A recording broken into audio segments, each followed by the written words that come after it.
Hello friends, welcome to study point channel. आज को अपना एक पेपर सॉल्यूशन करेंगे। उसमें भी आरबीएससी का जो लास्ट 2023 में अर्धवार्षिक परीक्षा का सत्र 2022-23 में रहा था, वो पेपर आज सॉल्यूशन करेंगे। तो ठीक है, समय को बर्बाद नहीं करते हुए अपन आगे बढ़ते हैं कि सबसे पहले अपना सवाल है कि संख्या 64/455 का दशमलव प्रसार किस प्रकार का है। ठीक है, यानी कि ये वाली है 64 बाय, तो इसका दशमलव प्रसार किस प्रकार का है। तो सबसे पहले आपको याद रखना है कि जो आपको आधार दिया हुआ है, ठीक है, आधार दिया हुआ है उसको सबसे पहले गुणनखंड के रूप में लिखो। तो फिर मैंने इस प्रकार से कुछ गुणनखंड के रूप में इसको लिखा है। ठीक है, फिर यदि देखो दी गई संख्या 2n व 5m के रूप का नहीं है, ठीक है, अतः यह अशांत आवर्ती का है। ठीक है, यदि ये वाला शांत आवर्ती का होता तो इसका दशमलव जो आता हर में जो आता 2n व 5n के रूप में आता। ठीक है, यानी कि इसका दशमलव प्रसार किस प्रकार का है, अशांत आवर्ती का। ठीक है, ये हो गया। फिर आगे बढ़ते हैं और अपना सेकंड नंबर का क्वेश्चन है कि 140 को अभाज्य गुणनखंडों के रूप में लिखना है। यानी कि जो आपको एक ये दिया हुआ है इसका एक गुणनखंड करना है। ठीक है, तो गुणनखंड के लिए क्या करते हैं, इस प्रकार से कुछ टेबल बनाते हैं और इस प्रकार से 140 पे किसका भाग जाता है, इसका इकाई 0 है तो 2 का भाग जाता है। कितनी बार गया, 70 बार। फिर 70 में फिर 2 का भाग देंगे 35 बार, और 35 में फिर 2 का नहीं जाता, सिर्फ 5 का जाता, तो 5 का देंगे 7 बार गया, और 7 में फिर 1 बार। तो जो ये वाले जो प्रथम जिसका इस 140 में भाग गया वही 140 के गुणनखंड होगी, तो इसको इस मल्टीपल के रूप में लिख देते हैं और इसका फिर गुणा करने पर ये वाला पूरा फिर से मान आता है। ठीक है, तो ये क्वेश्चन समझ में आ गया। दूसरा, ये थर्ड नंबर का क्वेश्चन है। थर्ड नंबर के क्वेश्चन में बोला गया कि यदि एल्फा और बीटा एक द्विघात बहुपद ax² plus bx plus c के शून्यक हैं तो एल्फा प्लस बीटा का मान कितना होगा। ठीक है, इसके लिए आपको ध्यान रखना है कि जब आपको एल्फा व बीटा, ठीक है, ये दिए गए हैं, तब एल्फा प्लस बीटा, ठीक है, एल्फा प्लस बीटा का मान होता है वो -b/a होता है। ठीक है, ये बात आपको ध्यान रखनी है। ठीक है, फिर देखिए आपको ये समीकरण दिया गया है और इसमें आपको एल्फा और बीटा जोड़कर इसका मान लिखना है। तो यहाँ पे x² का गुना कितना a, तो a आ गया r में, और फिर b, x का गुना कितना b है, -b आ गया। ठीक है, फिर आगे बढ़ते हैं और फोर्थ नंबर के सवाल के देखते हैं।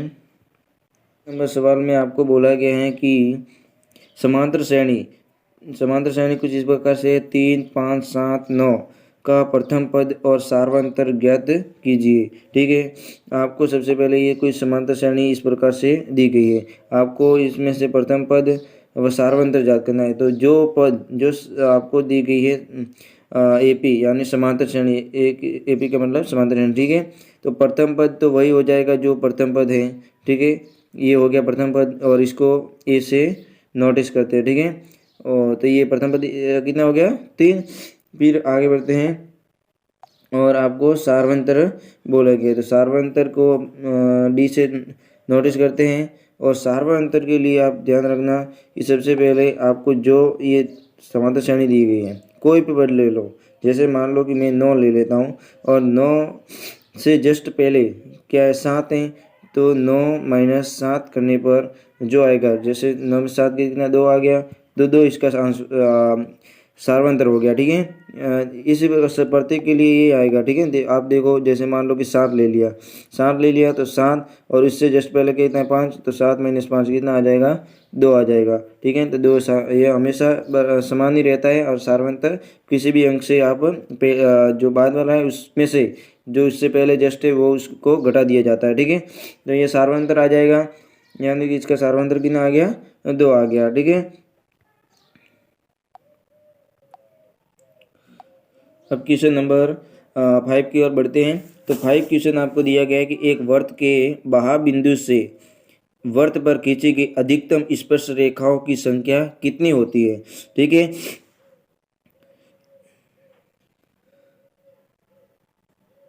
मान लो कि ये कोई सर्कल है। ठीक है, ये सर्कल है और यहाँ पे कोई, मान लो कि यहाँ पे कोई बिंदु P है। ठीक है, और इस बिंदु से इस, ये सर्कल है, इस पर आपको इस बिंदु से इस प्रकार कुछ स्पर्श रेखाएं खींचनी है। ठीक है, इस प्रकार से कुछ स्पर्श रेखाएं खींचनी है। तो आप इस बिंदु से अधिकतम कितनी रेखाएं खींच सकते हैं, 2। सिर्फ यहाँ से एक तो ये आ जाएगी, एक ये। ठीक है, इसके अलावा कोई खींच सकते हो, नहीं खींच सकते। ठीक है, यानी कि आप जैसे तीसरे खींचने जाओगे या तो इससे टच नहीं होगी, ऐसे ही ऊपर निकल जाएगी, या फिर ये इससे ऊपर निकल जाएगी, या फिर अंदर की ओर खींचोगे जैसे ये क्रॉस जाएगी, यानी ये प्रतिच्छेद कर लेगी। ठीक है, तो आप कह सकते हैं कि वर्त पर बाह्य बिंदु से अधिकतम 2 स्पर्श रेखाएं खींची जा सकती है। ठीक है, ये 5वां क्वेश्चन हो गया। फिर अपने आगे बढ़ते हैं और 6 क्वेश्चन की ओर बढ़ते हैं। 6 क्वेश्चन आपको बोल रहा है कि बिंदु P एक जिसके निर्देशांक क्या है, x और y की मूल बिंदु 0 0 से दूरी ज्ञात कीजिए। एक बिंदु P है और मूल बिंदु है, एक तो बिंदु P है, उसके निर्देशांक x y है, और दूसरा है मूल बिंदु, उसके निर्देशांक 0,0 से दूरी ज्ञात कीजिए। ठीक है, तो आपको एक, सबसे पहले तो आपको दूरी सूत्र पता होना चाहिए इसके लिए। ठीक है, तो आपको एक तो P बिंदु दिया गया है, P बिंदु, और एक मूल बिंदु दिया गया है। ठीक है, और बिंदु P की मूल बिंदु से दूरी OP। ठीक है, ये P है, मान लो कि ये मूल बिंदु है, और यहाँ पे मान लो कि ये मूल बिंदु है और यहाँ पे P है। ठीक है, तो ये पूरी क्या, ये दूरी को नाम क्या देंगे, OP नाम देंगे। ठीक है, यानी कि दूरी सूत्र से क्या है, इसका दूरी सूत्र ये वाला दूरी सूत्र है रूट में x2 माइनस x1 का whole square plus y2 minus y1 का होल स्क्वायर, पूरे को अंडर रूट में रखना है। अब देखते हैं कि x2 कितना है, आपने क्या निर्देशक क्या लिया, OP लिया, यानी O का प्रथम पद था, ये तो x हो गया 1 और ये x2 हो गया, यानी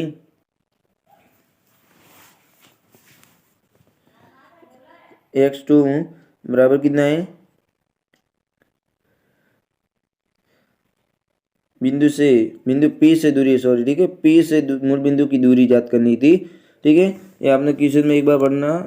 ठीक है, मूल बिंदु से दूरी, ठीक है, मूल बिंदु से ज्ञात करनी, इसलिए आपको यानी कि आपको जो O है, O से P की दूरी ज्ञात करनी है। ठीक है, मूल बिंदु से दूरी, यानी x2 कितना हो जाएगा 0 और x1 कितना हो जाएगा, x हो जाएगा माइनस x, और फिर इसका होल स्क्वायर यहाँ पे। ठीक है, यहाँ पे फिर होल है, इसका भी होल स्क्वायर है। ठीक है, यहाँ पे नहीं लगाया गया है, यहाँ पे होल स्क्वायर है। फिर 0 माइनस y2 का होल स्क्वायर, और 0 से कुछ नहीं होता। फिर सातवें क्वेश्चन की ओर बढ़ते हैं। तो 7वां क्वेश्चन आपको दिया गया है कि sine square 60 degree plus cos square 60 degree का मान ज्ञात करिए। ठीक है, आपको कुछ इस प्रकार से दिया गया है, साइन स्क्वायर 60 डिग्री और कॉस स्क्वायर 60 डिग्री। ठीक है, इस प्रकार से कुछ आपको दिया गया है।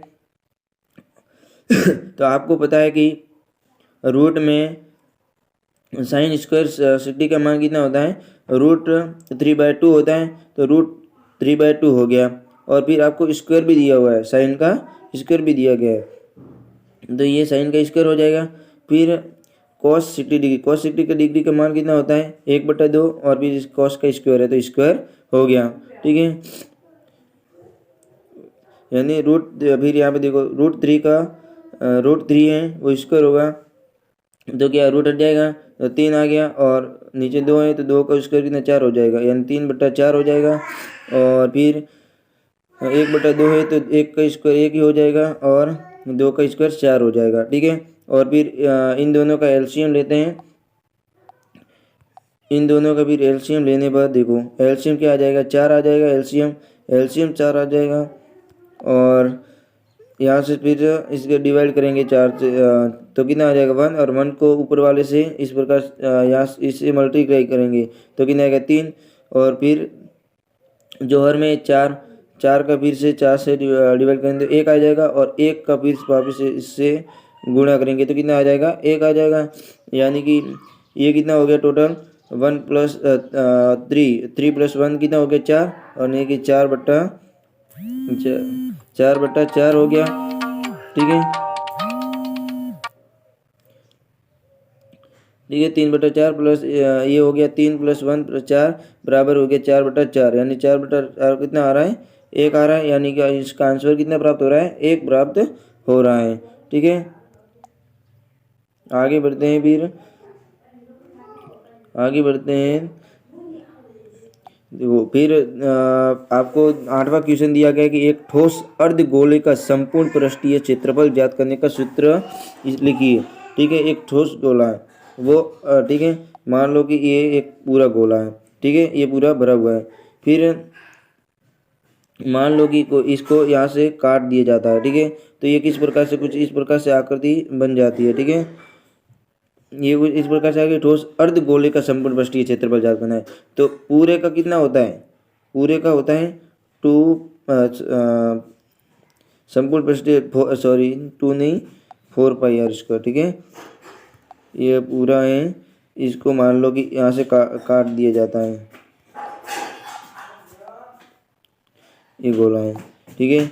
इसको मान लो कि यहाँ से काट दिया जाता है तो कुछ इस प्रकार से गोला प्राप्त होता है, अर्धगोला, ठीक है। तो इस आप जानते हैं कि इस पूरे गोले का क्षेत्रफल कितना होता है 4πr² इतना होता है।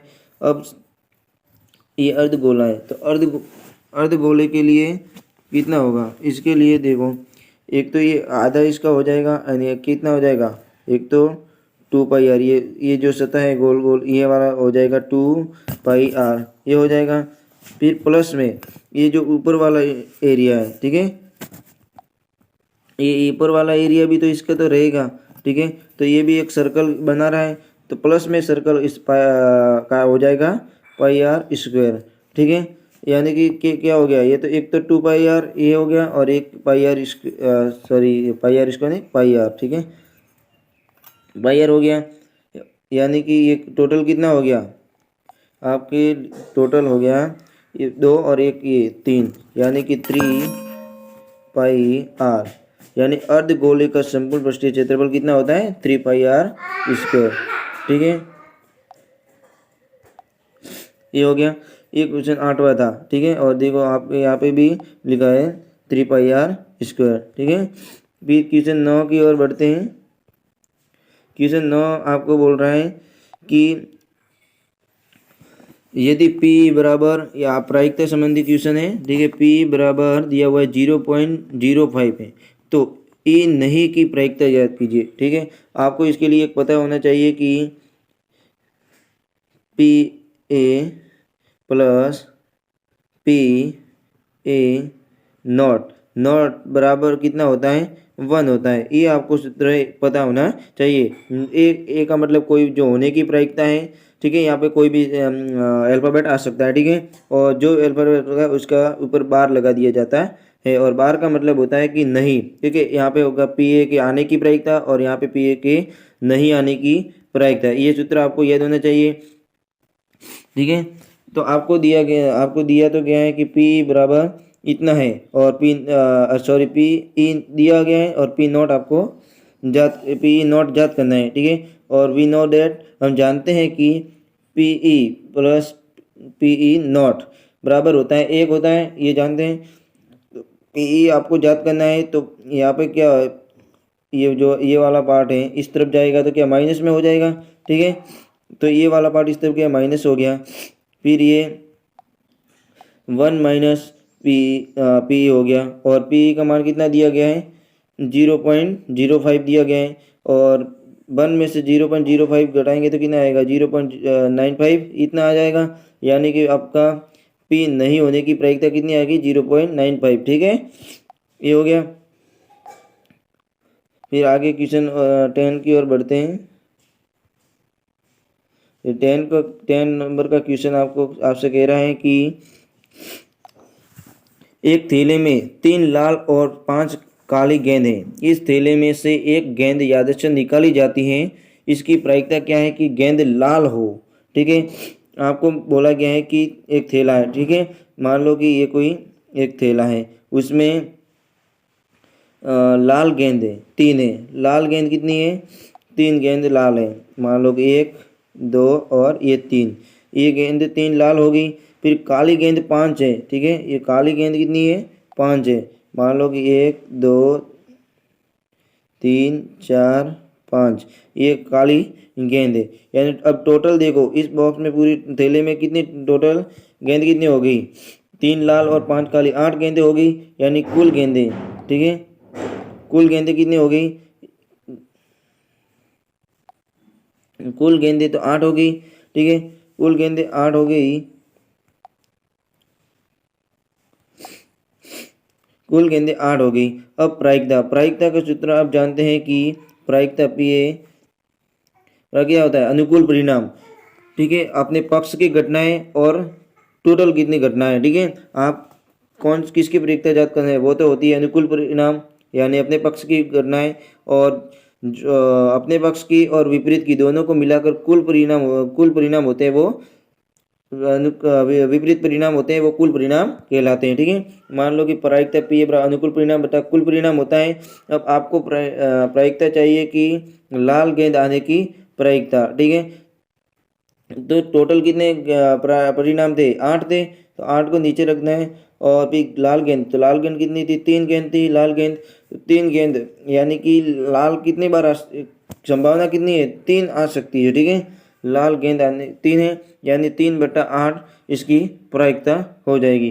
तो इस वीडियो में मैंने आपको अर्धवार्षिक परीक्षा के सत्र 2022-23 में के लिए मैंने ट्यूशन 1 से 10 तक कराए। अगले मैं 11 से जो स्टार्ट हो गए ब खंड में जो कहाँ तक है 20 तक है, वो मैं अगले वीडियो में जल्दी ही आपको सॉल्व कराऊंगा। ठीक है, यदि वीडियो अच्छा लगे तो इस स्टडी पॉइंट चैनल को लाइक सब्सक्राइब जरूर कर दे। ठीक है, बेल आइकन दबाकर नोटिफिकेशन प्रेस कर ले। ठीक है, धन्यवाद, थैंक यू।